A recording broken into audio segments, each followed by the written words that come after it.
Now, we talked about hydration in the first segment. The second segment, we are going to talk about something called gluten intolerance. Gluten intolerance, many years ago, you pick up a piece of bread and hold it by its corner, it would break and fall on the table. Now you can take a piece of bread, throw it across a room, and it'll stay together. Why? Is because it has gluten protein in it. High amounts of gluten protein.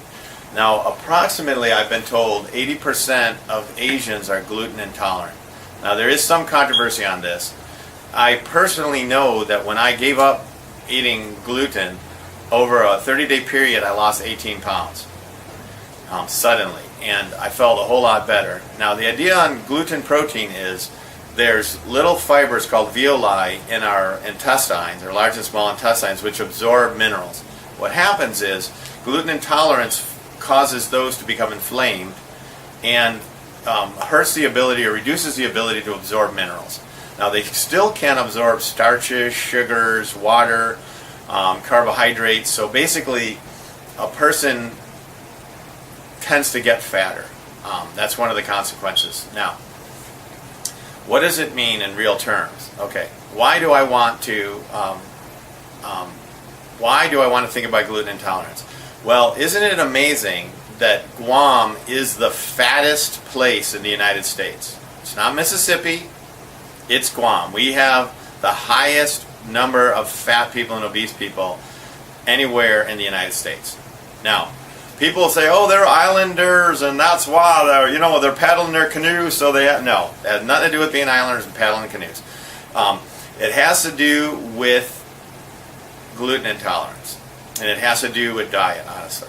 So let's just look at it. Now, what has gluten in it? Wheat, barley, rye, and by contamination, oats.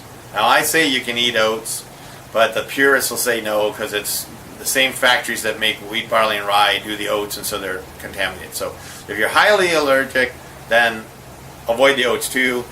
If you really like oats, have at it. There are gluten-free oats available. They're a bit more expensive. But let's review. Wheat, barley, and rye, just cut them off out of your diet completely. Now, I would say even if you're not gluten intolerant, cut them off your diet completely. Because the healthiest people on earth are all above 5,000 feet elevation.